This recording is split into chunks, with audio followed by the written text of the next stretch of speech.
Welcome to this week's episode of the Sacred She Soul Sessions. I am joined this morning by Maggie and Lindsey. Super excited to have them here. They're the founders of Raw, and they're going to tell you all about what that is here in a second. So welcome you ladies to this episode. Hi. Thanks for having us. Thank you so much for joining us. Before we jump into today's topic, where we're going to talk about addiction, mental health, yoga, standing in your truth, some really amazing topics, and we're going to touch on how they're all interconnected as well. I would love it if you guys just tell everyone a little bit more about who you are and a little bit about what your mission is. All right. Okay, so I'll start and then we're good at this. So we are Raw. That stands for Rebel Aligned Wellness. Yes, these are our shirts. And one of our big missions in Raw is about standing in your truth and being who you are in your truth. And I want to touch on that again in a few seconds. But what else do we do? Okay, so mostly we run a lot of workshops here in the Pacific Northwest area. We're based out of Seattle. So like in March, we'll be focusing on chakra alignment and how that relates to mental, physical, and spiritual health. So we'll get a little in-depth knowledge about neuroscience. Coming up in the spring, we'll be focusing a little bit more on detox. And we're both trained yoga instructors. And we want to go way beyond just that asana, that physical practice of yoga, and talk a lot more about the other 7 limbs as well. And we've both found in our own progress with 12-step recovery, our own experiences with mental health and addiction, that yoga and all 8 limbs of yoga. I know when I say yoga, a lot of people just think of the poses. But when I say it, I think of all 8 limbs. So we both have found that with that and with Ayurveda or food is medicine, we've found a lot of relief from what ails us. And we both have worked in treatment centers and with patients or with people that are living with PTSD, addiction, mental health issues, etc. But yeah, our workshops cover a wide variety. So it's not just for people facing those things. And we do have a website, rebelalignedwellness.com, where you can check those out if you happen to be down here. I know you're based in Canada, right? So yeah, but we do have quite a few ladies in the States, and some of them are in Seattle area. So it's good to know what you guys are up to. Yeah, so everywhere from Kitsap County to Tacoma, we're all over the Puget Sound. So yeah. And then also for the food is medicine, because that's like a big part of what we're doing. You can go on our website. We just released our top 5 favorite detox recipes, and we'll be working more with those things. So that's available to you all now. And we just released it and it's free. So you definitely want to subscribe to the mailing list and it'll end up in your email box. So some detox recipes. Amazing. Yeah. Thank you so much. This is going to be awesome. So I know today that we are talking a bit about just generally mental health and how it relates to yoga. Like, I love how you said a lot of people think of right away the physical self with yoga, which is totally a huge component, but there's so much more to it.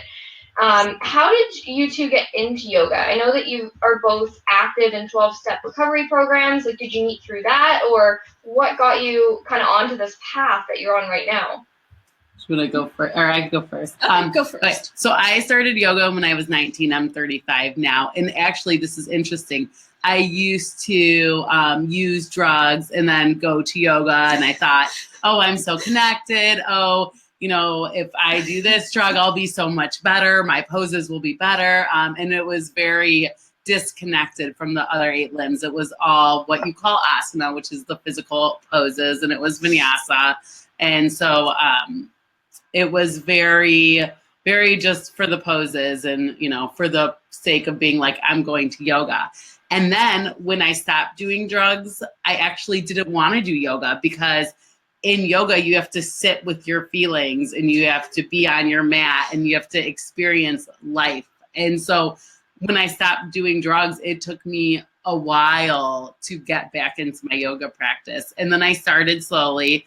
And then I signed up for my 200-hour registered yoga teacher and begin my journey again doing yoga without the use of drugs. And now I'm totally back in it and I'm okay. But, just like learning how to feel comfortable in your skin and really be with yourself 100% clean after using drugs and alcohol for several years is an experience in itself.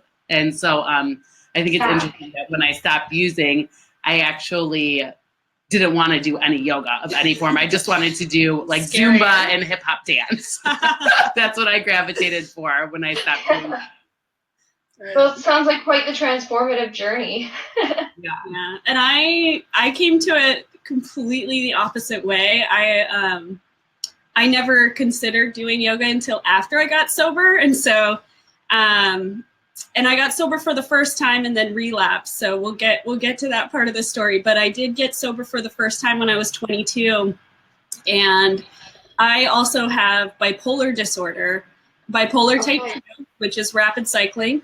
And I didn't know that back then. But it was like once I finally got all the drugs and alcohol out of my system, I was finally able to see that, holy smokes, I still have these episodes of really severe anxiety and depression. And so this was when I was 22, so that would have been 2004. I'm almost 36 now. And in 2004, these mental health disorders were not really well understood. They're still not really well understood, but much better now than they were back then. And so, I was doing my 12-step recovery and that was doing really well, keeping me sober, but it wasn't stopping these mental health issues. And so I started researching pretty heavily how I could treat anxiety and depression without the use of drugs. And so, I wasn't just afraid of illicit drugs. I was also afraid of being put on pharmaceuticals because every doctor I would go to would be immediately like, let's put you on Prozac, which never worked for me. That made things worse, which does for bipolar people. It's a terrible drug to give bipolar people. Or they'd put me on Valium, which, I'm like, I'm trying to be non-narcotic. Don't do this. So I did all this research on how I could help myself through holistic practices, and yoga just came up time and time again for anxiety in particular, meditation and these practices. So that's how I came to it. I came to it about 22, 23. And I also was an athlete. So I was like, great, I'm going to get in shape. It's going to be awesome. And I did think of it more like, I'm going to do this for the physical benefit and the mental health. And then I really became touched by the spiritual side of it. Totally. Yeah, but I didn't really fully understand what that was until I went to teacher training and I learned about the other 8 limbs. Now, having said all that, I did not stay sober during that, what year is it, during that 14-year period. I did go back to drinking and smoking weed at one point. And it was just this really, it's always been this really weird toggling back and forth between, here I got the drugs and alcohol out of my system, but I still have anxiety and depression. So a few years into sobriety, I'm like, well, shoot, maybe smoking some weed is going to help with my anxiety. And I told myself for a really long time that marijuana I was using it medicinally, and I was living in San Francisco at the time, and then up here, and like, it's really accepted. It's totally socially accepted. So that was a trick that I played on myself for a really long time, thinking that I'm using these things medicinally, and then I switched back again, going, now shoot, I'm still having all these issues, and finally got myself into therapy for the anxiety, depression, and found out I had bipolar disorder. And we can talk about how I finally figured that out. But a big part of that was that in doing yoga and in practicing mindfulness in particular, and somebody told me, like, the thing that really taught me mindfulness was somebody told me that you are not your thoughts, you are having thoughts. And that was a game changer for me, because when you're in a manic episode or depressive episodes, your brain is playing massive tricks on you. Oh yeah. And it gave me the ability to sit there and observe my thoughts and go, now wait a second, I felt fine yesterday. Why today do I think that I'm suddenly worthless, hopeless, that everything I do is wrong, and that nobody likes me? These are weird thoughts to be having.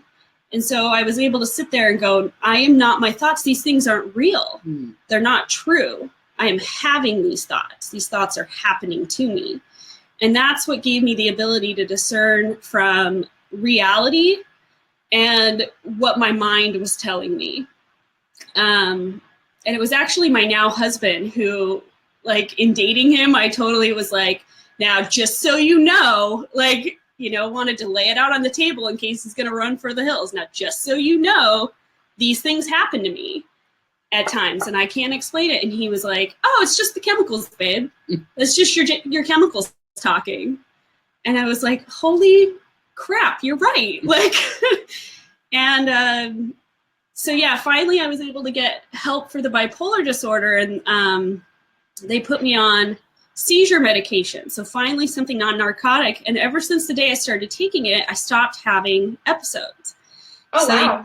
They now know that bipolar type 2 resides in the midbrain, which is the same part of the brain that epilepsy resides in. So I had no idea. yeah, and so it was kind of a weird path that after that, I took a brief period off of drugs and alcohol, because I just really wanted to see what happens when I take this medication. And then because I felt so good, I went back to drinking and smoking weed. So it's just a weird way that your mind plays tricks on you. But they do say that roughly 60% of people that have bipolar disorder are also prone to drug and alcohol addiction. Yeah. And so, you know, that was just a hard path that I was going to have to follow. And it took me a little while then to get sober again, but that's just it. You know, it takes what it takes. Isn't that what they say? It takes what it takes. Yeah. Absolutely. Yeah. Like, it's really all part of the journey. And anyone I've talked to that has struggled with any sort of addiction, more often than not, they're at some point they've had a relapse, or even if they have a relapse, they've questioned what they're doing, or they've had some struggle, or they've had things to overcome. So I think that when someone has the awareness, number one, that maybe this, whatever they're intaking, isn't serving their higher good, I think that in itself is amazing, because so many people said, like, maybe this is actually helping, or maybe it's therapeutic for me. And maybe, you know, for some people, things like marijuana can be very medicinal for them, but for sometimes it might not be serving that greater good. So just to have that awareness, I think, is amazing. Right. Yeah, definitely. And that's like something that we want to say too. You know, we know what's right for us, but everyone is different. And, you know, I know people who have done heavy drugs and gotten clean, and they can smoke weed and drink, and that's their journey. And we respect everyone's journey. And we're not up here saying, you know, you need to do this or do that. you You need know, to be clean and sober. no, that's not what we're saying.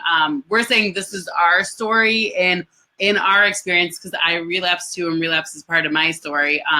We just know that we, like you said, you know, when we are at our best and we are living out our purpose, we happen to be, you know, clean and sober, and that's what we call ourselves. But that's not everyone's truth. That's just our truth. And one more thing that I want to say about standing in truth is, so a lot of people are like really embarrassed, like, oh, I'm addicted to smoking weed, or I'm addicted to sugar or sex or gambling. I mean, their addiction manifests. Codependency. Yeah, codependency is huge. Addiction manifests in so many different ways. It's not just in the drugs. And when you're not working on yourself, what we realize a lot is that when you put like the drugs down, you will pick up something else if you're not filling your inside and spiritually, you know, filling the void. So, you know, we can put down weed and alcohol and start binging on sugar. I can put down the sugar and start like watching, you know, mindless TV for hours. And that's so it's so much Facebook. more. Exactly. You can be addicted to anything. And so, but number one is like, do not be ashamed of it, because here's the thing. When you stand in your truth and you tell people you have no idea who you're helping and who you can be influencing. And the people who are your people will gravitate to you, and the people who judge you will judge you, and that's their journey. But you don't have to be afraid. You know, we're doing this to empower other people to stand in their truth, because you are as sick as your secrets, and secrets cause shame and guilt. So when you tell people, yeah, I ate, this last night, or I went and I drank 10 beers and drove and I'm ashamed of myself, that's awareness. So it gives you a place to grow, but it's also taking the power away from your secrets. You're taking back control, and then you're not this big secret. You don't have to walk around feeling bad anymore. You can be like, hey, yeah, I'm doing this. I'm owning my stuff, but I can move past that now. So don't be ashamed of what you've done. I mean, we all have our stories, we've all been there, but I mean, standing in your truth can be really powerful. And just so many people are like, oh, I'm embarrassed. But I mean. Oh, yeah. Like, I know that one of the reasons it took me so long to get treatment for bipolar disorder and go into therapy was because I thought that my episodes were weakness. I would like be in a manic episode and try to meditate. It's like, there's like a manic episode means that the adrenaline valve in your brain just opened up and is not closing. And like, there is no amount of yoga that is going to stop a physical illness like bipolar disorder from causing these effects in your body. But I mean, I spent a good 10 years thinking that I wasn't curing myself because I was weak. And I would hope that other people will hear that mental illness is not a weakness. You are not weak. Mental illness is a physical illness, and it takes so much courage and power to get help. Some of the bravest people I know are the people that have admitted that they have an issue and they need help. Yeah, I think that's one of the strongest things that someone can do is admit if they absolutely need help. And I credit my higher power with giving me the strength to never stop trying to be well. That was always it. I have no idea what else to call that drive that I had from day one. I know that there's a lot of people out there that just kind of give up, and they decide that this is as good, that they're just going to sit in their unhappiness. They're going to sit in their pain. And I don't know, maybe it's because I just don't like pain that much, but I could never do that. I always was like,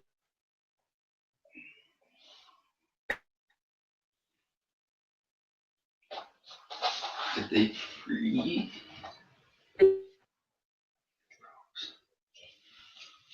Oh, it looks like we might be frozen here. Just seeing if we're still live. Are you guys still there? Oh, I think we're back. Okay. Let's just see. By the way, thanks. Oh, we're back. okay, sorry. My That's Wi-Fi. okay. That's all good. No, that was okay. I was just checking too. It looks like we've got quite a few people that are just tuning in. So welcome anyways to everyone that's joining us live. Perfect timing. And to anyone that's catching the replay too, let us know in the comments as you hop on so we know who caught this. And if you guys are thinking of questions too as we're going, just pop them in the comments and we'll get to those as we're going through our chat as well today. Yeah, absolutely. We have a very strong passion for talking to other people that are suffering out there. No, it's so inspiring, and we need more people in our world that are talking and opening up about these things, because so often people feel like they're alone, and then they're living with that guilt and their shame. And the thing is too, when you want to open up and ask for help from someone, it can show up in a lot of different ways. That can show up in a Facebook group like this. This can show up by just reaching out to one person, whether that's on a message or if that's in person. But even just to start by telling someone and for you to actually verbalize what exactly it is that you're going through is that first step. It's like the first step to actually getting some help and honoring the fact that you're ready to move forward.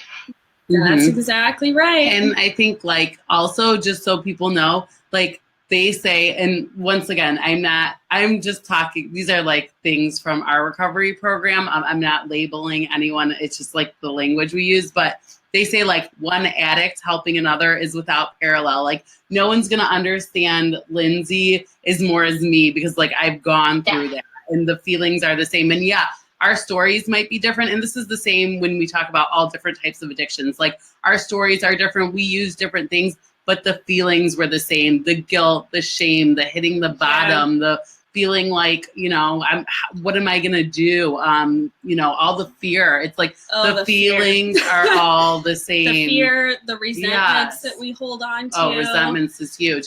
And it's all very similar. And so, but I know like the people who I see in my programs and what we do, like they always say that like they feel so good when people reach out to them and talking about it. And like you never know who you're going to touch by reaching out to someone, even though if you're the one in pain, if you're the one suffering, if you're the one asking for advice, like the person on receiving end, you're giving them something, or maybe it's reminding them something they need to hear too that day. You know what I'm saying? Absolutely. I mean, I know when I felt like when I first started saying to other people and publicly that I have bipolar disorder, that I was like coming out. I would cry when I would say it because I'd held on to that with so much shame. Like I said, thinking that I was weak because I had these issues.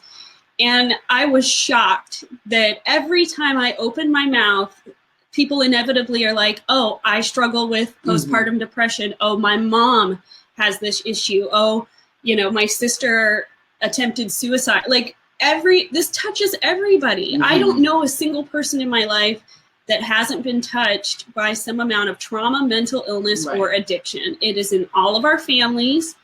It is not, there's no judgment, absolutely no judgment. And the relief is out there. But what I wanted to mention is that what comes up in almost all of the kind of big books, they call it the big book in AA, right? The big book of Alcoholics Anonymous. And it comes up in all 12-step programs, I believe, and it says that what we suffer from essentially is a spiritual malady. And that spiritual malady is all about this myth that we are in control, that we are in control of the world. Addicts in particular love to grasp for control and think that they are the director of life. And then when all these actors out here in life, the people that they know, the politics, like all these actors don't perform on the stage the way we think they're supposed to, we get hurt and we grasp at straws trying to maintain control. Yeah. So expectations and resentments is a huge part of and recovery. I think that relates really well to part of the 8 limbs of yoga, because there's a lot about talking about non-attachment. Yep. So maybe you can tell us 2 more about what are the 8 bodies, if anyone is tuning in and they're not too sure what that is. So can you grab that book for me over there, just so I don't mess it up? I don't want to. The Meditations from the Mat? Meditations from the Mat, please. Yeah, there's a nice little handy-dandy chart in the front of it. We love this book. This is Ralph Bates. It's like a daily, every day he has a different meditation. And it's never far from my reach. Yeah, and he is a recovering alcoholic and talks very openly about it. And remind us at the end, she's going to tell you, but remind us to tell you why 12SR is, because it's yoga for 12-step recovery meetings. Right. Okay, awesome. So here we are with the 8 limbs. The first limb is the yamas. And the yamas are the 5 moral restraints. And those are nonviolence, truthfulness, non-stealing, moderation, and non-hoarding. So these are the restraints. The niyamas are the second limb, and that's the 5 observances. That's purity, contentment, zeal for life, zeal, right? That drive, self-study, and devotion to a higher power. Then the third limb is asana. We talked about that. That's the physical practice. That's the part of yoga most people are aware of. And then there is pranayama. Pranayama, oh my gosh, that has been one of the keys to my mental health. That is the breathing practices. And I'd love to see if we could share the naughty The breath. naughty syndrome. Yeah, you know that. Yeah, absolutely. It is my go-to for anxiety or depression, upset. Then we have pratyahara, and pratyahara is turning inward. Mm-hmm. That's that mindfulness practice that's observing the thoughts, which is different than meditation. Right. So then we have dharana. Dharana is concentration. Yeah. And that can be when you're on your mat and you're concentrating on synchronizing breath and body, or that can be when I'm out in my garden and I'm silently concentrating. That can be being mindful of the way I'm eating, watching myself pick up something with the fork, concentrating on fully chewing and swallowing before I load the fork with the next bite. Concentration can be that. Then we have the seventh limb, which is dhyana, which is meditation. And I just love to point out to people that that is indeed the seventh limb, because I hear so many times from people that like, oh, meditation is so hard. Yeah. Like, yeah, there's 6 other limbs before you get there. It's really hard to go from I'm just in normal daily life to I'm going to drop into meditation. Like, probably not going to happen. Whenever I teach meditation, I tell people we're going to do a little physical practice and some breathing before we attempt that. Then we have samadhi. That is our 8th limb. And that is the union of the self with the object of meditation, or that's the oneness. Yeah. Very few of us ever get to the 8th limb. But I do feel that in my practice over these last 14 years, that I've at least touched it every once in a while. Every once in a while, I touch that oneness and I feel it, whether it's in prayer or meditation, or just in mindfully observing the love between myself and my son. These are times when I feel like I touch that oneness, when I'm out in the forest, walking. Yeah, I mean, you can practice these 8 limbs in a lot of different ways. It doesn't have to be in a yoga studio. Yes. It can just be out there in the world. And well, with these limbs, I think it's amazing just to review those. That was really valuable for everybody. And I have this book too, and for me, it was a huge aha moment just to realize that there's so many different layers and levels to this process. It can really, really be helpful with our healing journey and just the evolution, because when you look at it, it's like, wow, there are so many different tools, and a lot of people are really only touching on either the physical or, like you said, they're trying to go from 0 to 100 here with meditating. Now, one question I wanted to ask you guys, I was curious, is what are your thoughts around where addiction stems from? Because I think there's probably some different sources, and I wanted your take, because for me, in my experience and people I've worked with and books I've read, it really comes up a lot for me that it's typically deep-rooted from something else. So if someone, say is having a lot of food struggles and food addictions, I know that's something that I can feel into after struggling with that for several years.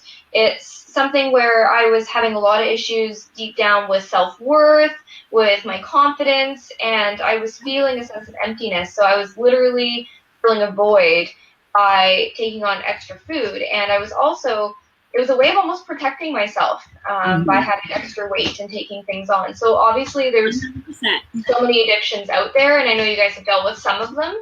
So I'm just curious, where do you think typically addictions are stemming from, like on a deeper level?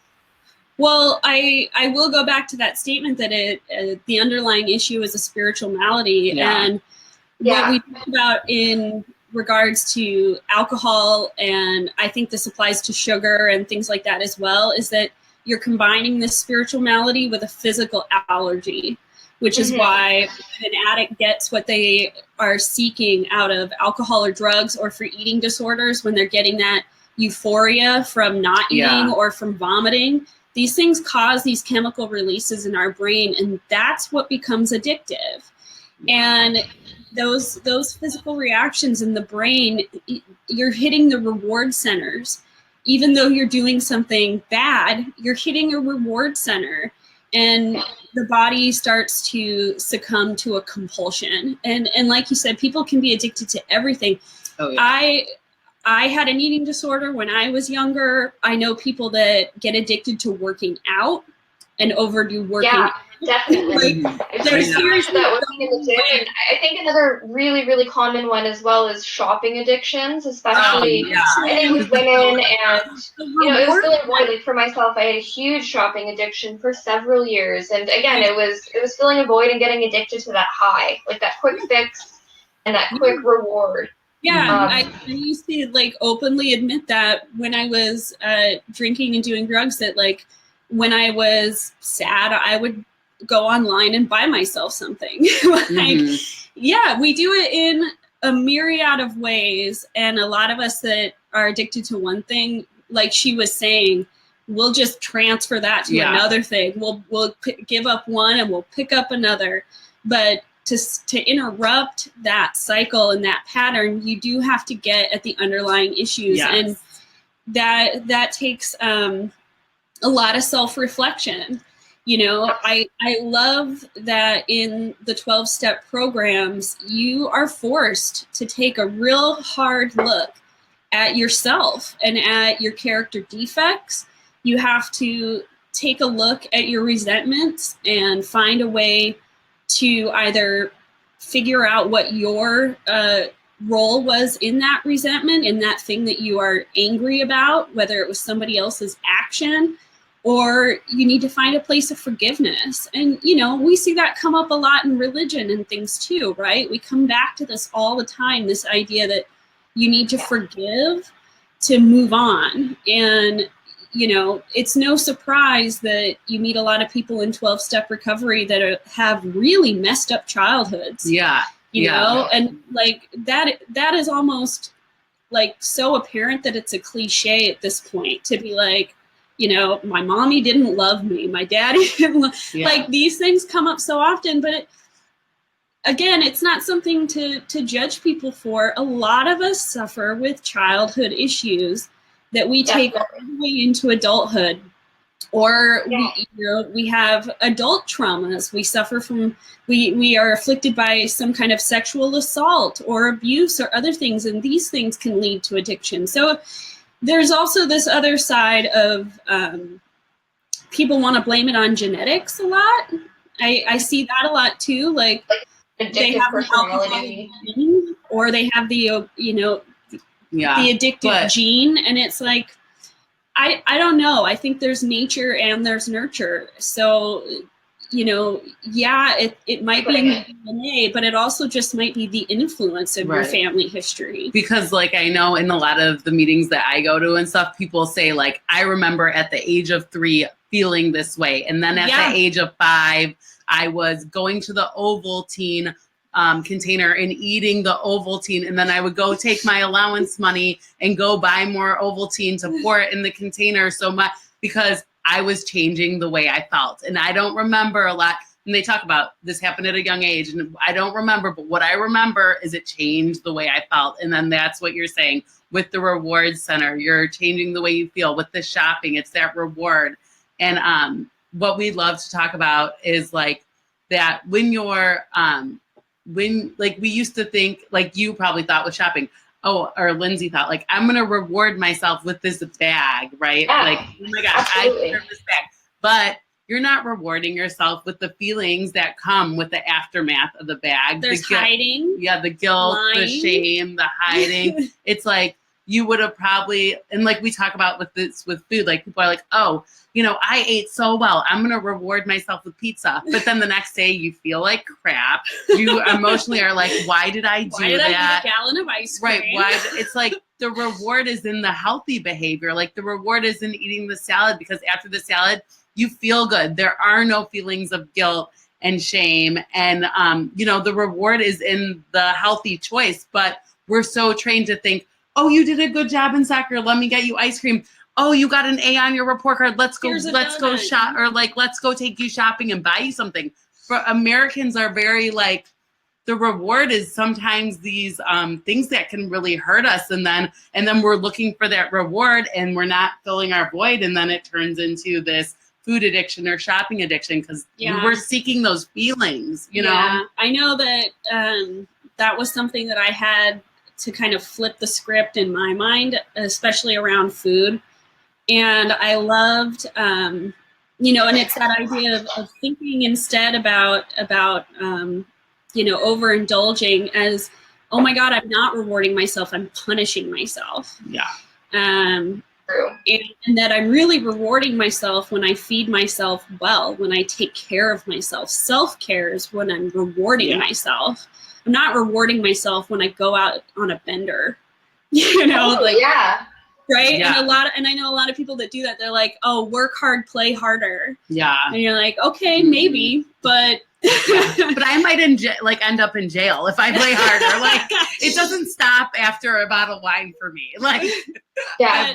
Well, there's a lot of social conditioning that goes on in our society in the first world, like you said, about that whole reward system, and the things that are rewards are usually things that aren't good for us. And one of my mentors said a long time ago, when we were talking about food addiction and relationship with that, and also in the personal training world, and it really just translates to any sort of addictive and rewarding behavior where, like, ultimately we're not dogs and we don't need to treat. So, like, that's where that whole lifestyle really stems from, of, if you're living an 80-20 or a well-balanced lifestyle where most of the decisions you're making are things that serve your higher good. Like, one thing I've really realized are the times that I go out and I do just want to eat a plate of fries with my fiance, or maybe I don't drink often, but maybe I want to have a glass of wine with dinner. I used to have like all of this guilt about it, and then I would wake up and I would feel really shitty the next day. And I've realized that as I've started to let go those stories and beliefs that I was holding on to for so long, that now I can eat it and just think, wow, like, this is really nourishing me right now because this is what my soul is craving,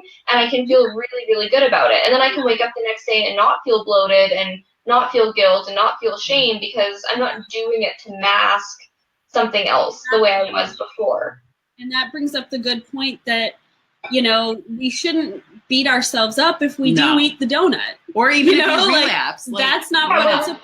It's not about sitting there and going like, now that I've done this, I'm going to punish myself. There's a time and a place to do that. And that's when we do it for joy. But and we're all here to have a human experience. We're doing it to try to, feel better because we're down in the dumps. It's probably going to lead to some shame. It starts to lead to some guilt. And I do love Ayurveda medicine is part of the yogic practice, and that's food as medicine. And one of the things we talk about in mindful eating and in Ayurveda is this concept of prana. And prana is, in yoga, that's like the underlying life force. It's in everything. It's in the air we breathe. It's in the plants that grow out of the earth. And so there's this concept in Ayurveda that when you are eating these things, these foods of the earth, you are taking that life force into your body. And we can think of that life force as our higher power. We can think of it as God if we want to. And what a beautiful way to think about food, that, oh my gosh, I can look at these things that I'm consuming, that the planet just grows. These things just grow out of the earth, and I have the privilege of nourishing my body. And you can really, like, if you want to get meditative and mindful about your eating, it can completely transform the way you see food and the way you see how you're treating yourself. That's how I started to see food as a reward. And feeling the physical difference came after. Feeling that physical difference came after. But that's a cool experience too, because it just goes to show that it can happen for anyone in such different ways. Like, there's no one way it has to happen. Like, for me, it really did start with the physical. Like, I've lost about 60 pounds, and I had no interest in spirituality. I was definitely a spiritual person, but it was something I really turned away from. And I wasn't eating consciously. I wasn't thinking about these things. But as I started to lose weight, I started to feel good. So then I started to move my body more. So then I started looking into yoga more. And then I started getting more into personal development and personal growth, which really into the spirituality, which then I'm like, ooh, like, what is this, like, high vibrational foods and these different types of diets and nourishing, and I came to it that way. So, like, for anyone that's watching, there's no, like, one way that you have to path. If you want to start eating in a more nourishing way, or you want to start moving your body in a way that moves, and is really filling you up on a deeper level, or you want to meditate, like, that's the thing, is it's really just a process. And like, they're on their own journey that's taking them there, but it's getting on calls like these, it's reading the books, it's listening to podcasts. But for me, I think, and for so many of us, it's just one of the most beginning steps that you can do is just be open. Just start learning information, and if it vibes with you, then play around with it and see, like, how do I feel when I eat this way, or how do I feel when I move this way, or how do I feel when I take this out of my life, and see if it works for you. Yeah. Exactly. That observation. Yeah. Awareness.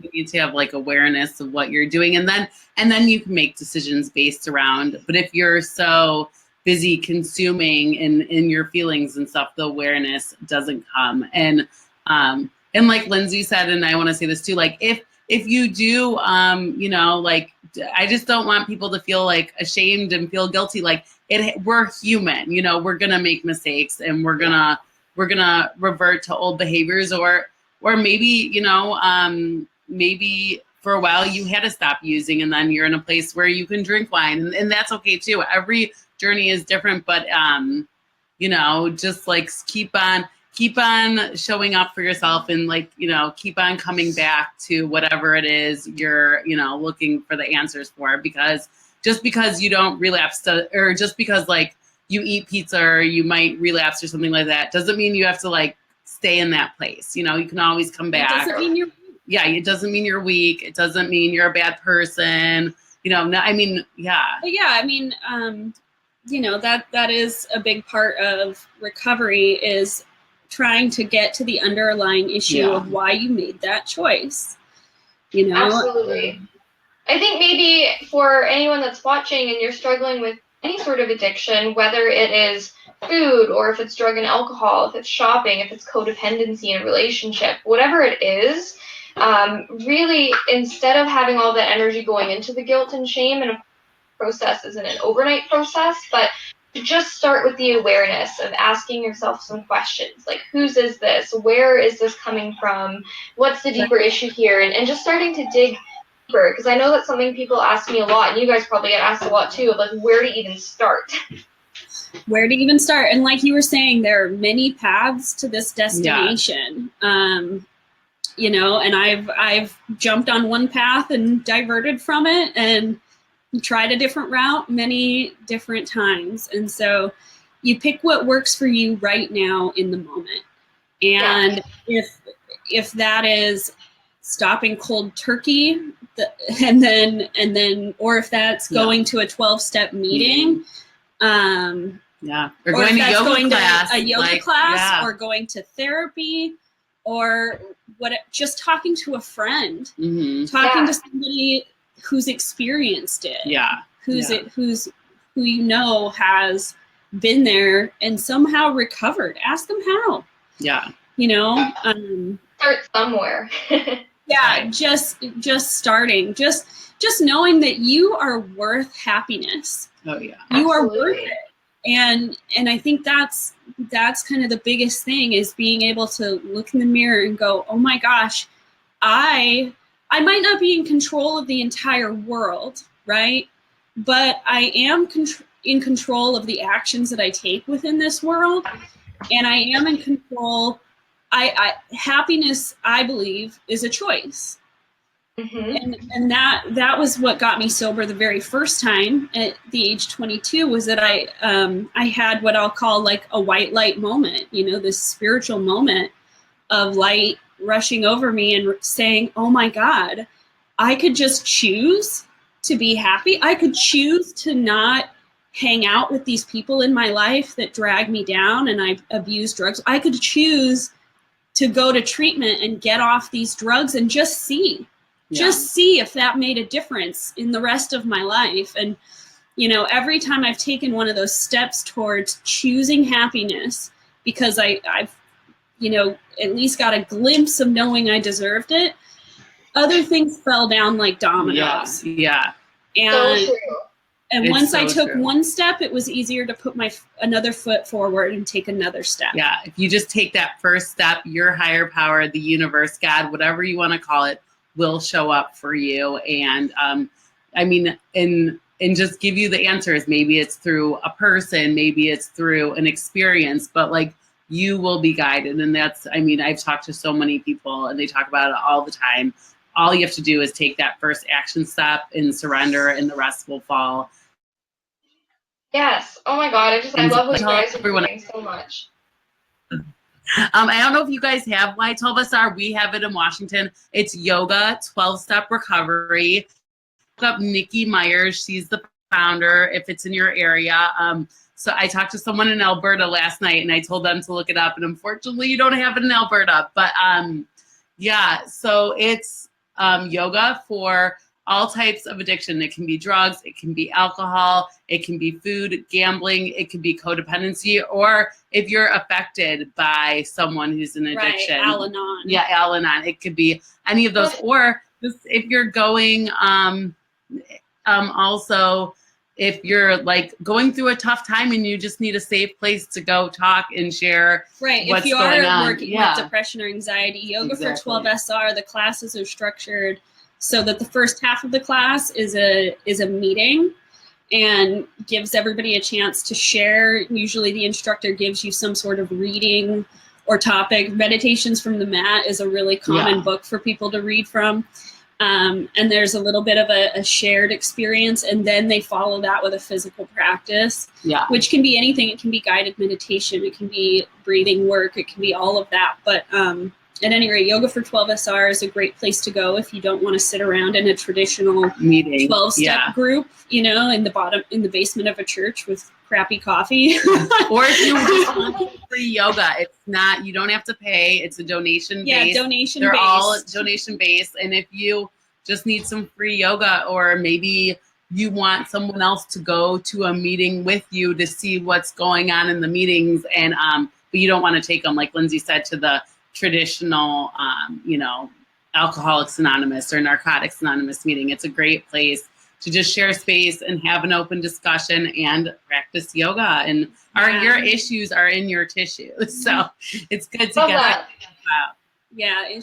What a beautiful opportunity with those classes. And I'll definitely put that link in the comments for everyone to find. But then also, if you're watching this and it's not in your area, there's lots of unique things out there. So just make sure that if you're feeling like that's the right path for you, that you want to go physically to some sort of meeting, and if AA, for whatever reason, isn't feeling aligned with you, then I highly suggest just searching up your city and seeing what kind of recovery programs are available or support groups, because there's lots, from dealing with a past relationship with someone who was an alcoholic and was really struggling with some things. I've seen in different cities, there's some really cool programs that exist out there. So make sure that you just do a little bit of research if that's the area that you're wanting to start exploring, because there's so many things, like this amazing yoga program, which I hope comes to Canada. Yeah, that'd be great. Yeah, I mean, I feel like it's all over the place. We aren't even instructors in that group. We just love it so much that, I mean, both of us sub those classes. Yeah, we sometimes. sub them, but we're not trained in Y12SR. Yeah. But we sub them for our friends who are. But yeah, I just wanted to add that I think my yoga practice has been an essential adjunct to my 12-step recovery. Yeah. I couldn't do it with one or the other alone. I needed them combined. Me too. And that just brings me back to that mindfulness. If I hadn't been able to be aware enough of my issues, I wouldn't have gotten help, and then I got this kind of Western help through therapy and through 12-step recovery, but I've always needed that Eastern side to kind of come in and give me some other practices to fill those gaps. So, if people want to figure out some practices they can do in home to help them, they can't find something in their area, I would suggest looking up if it's mental health issues that you're dealing with in the moment, like anxiety or depression. Please look up pranayama, and that's PRANAYANA, or breathing practices for ... Enter whatever it is in your search engine, and all these YouTube videos will come up of other yogis teaching breath practices. And what they've observed now that they have the science to do so is that these breath practices that yogis figured out thousands of years ago directly affect our nervous system. Mm-hmm. So they directly affect our parasympathetic and sympathetic nervous system. The sympathetic being the fight or flight, which is so over triggered in people that have any kind of addiction. That's what we're talking about, right? A lot of us succumb to that trigger of fear, and then we fill it with something that heightens our parasympathetic nervous system, that pleasure one that jumps in to help dissuade these uncomfortable feelings. And so we can directly affect our nervous system immediately with breath work. Right. Glad you touched on that, because that's such a huge part. It's huge. And then obsessive and compulsive, like obsessive and compulsive in the breath work, like it disrupts it. It disrupts it. And then another practice for people to look up if they're struggling with PTSD, trauma from sexual assault or abuse of any kind, or just insomnia even, or chronic pain. The best practice I could recommend for people that are suffering with those things is called Yoga Nidra, and that's Nidra. And that's a guided meditation. That's also great for people that are like, I just can't sit in silence. Yeah. Great. Look up Yoga Nidra. And again, there is a wealth of videos available on YouTube that you can just lay in a comfortable place in your home and listen to and get immediate relief. Mm-hmm. And it's a really wonderful practice that can really help heal the mind. And it doesn't really feel like you're doing anything, and yet they can tell from brain scans and things that you are, in fact, healing the mind. You are taking these triggers that fire up your midbrain, your reptilian, animalistic midbrain. You can you're taking these thoughts and you're bouncing them back and forth between the two hemispheres and eventually bring them into this frontal lobe. This place in the human brain that we've been given to what is that? That's our logic centers, you know. It's cool because it's like spirituality meets science. It's amazing. We're going to talk about that a lot in our chakra alignment workshop, because that's what blew my mind away when I went to teacher training, was learning about how, these practices have been done for years. These chakras, we all think about, the rainbow behind you and these rainbow symbols. And what they've actually found now through modern science is that at every point of these chakras is a nerve bundle. Yeah. So it really is all about that parasympathetic and sympathetic nervous system. And what the yogic practices we're doing is healing those. And, but it starts with identifying them. Yeah. First, you have to identify which one is out of balance, and then you have to meet that with a physical practice that, can include postures or breathing, diet, whatever it is. Yeah, to bring it back into alignment with everything else. But I do that modern science is now proving these yogis right. Yeah. No, I love so much what you guys are doing and how you're bringing the awareness out around mental health and addiction, and just being really real with people about the connection between the scientific side, but then the spiritual side, and putting the whole standing your truth out there. People that are really struggling to speak up and just being that voice. It's very empowering, and that's what we're all about in this community, is empowering each other. And I think it's amazing just to share that and empower people. And for anyone that's watching, like they've said throughout this, it really just starts with having the awareness and taking the action and realizing that you're totally not alone on your journey wherever you're at. And I really want to know, just for everyone that's watching, ladies, where is it best for them to connect with you? Do you have a website? I know you mentioned that at the beginning, Facebook page. Where do you like to connect with people? We're very active on Instagram. So if people want to message us there, that's probably where we check in most frequently in the day. And that's Rebel Aligned Wellness. Yes, just Rebel Aligned Wellness on Instagram. And then we do have the Facebook page. People are free to contact us if they want to contact us privately through Messenger. there, please feel free to do so. We also do have an email through the website, contact us at Rebel Aligned Wellness. Yeah. And all these ways are ways to reach out to us. And you'll always know who you're talking to. So Lindsey will say, yeah, I'll let you know if it's Lindsey or if it's Maggie. Yeah, you'll know who you're talking to, just so you know which one you're getting. It helps us in our recovery to talk to a newcomer, to talk to somebody else that's struggling. You're doing a huge favor. Right. Honestly, you really are. So please don't ever hesitate to reach out no matter what you're struggling with. Right. You're doing me a favor when you do that. Because we believe we can only keep what we have by giving it away. So we need to keep what we have, and that's by serving our community. We're here to serve. You're never putting me out. No. You're never interrupting my day. Yeah. Please reach out to us. We mean that from the bottom of our hearts, because it's helping us more than you'll. It helps me more than it helps you. Yeah, exactly. It helps us more than we'll help you. That's a promise. Perfect. That's amazing. Yeah, we'll definitely link up. I'll put it in the comments, your personal Facebook pages, the business page, the Instagram, the website. So there's lots of opportunity, ladies, if you want to reach out and connect and get some support or look more into what they're doing. But I really want to thank both of you for joining us this morning. I've been really looking forward to this, and I think there was a lot of value shared on here as well. So if you're catching the replay, let us know that you caught it, and still feel free to post comments and let us know. The ladies are both in the group.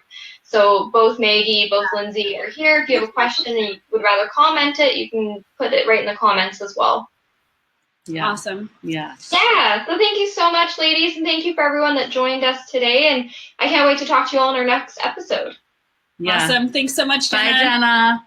Happy Saturday. Yeah, happy Saturday, everyone.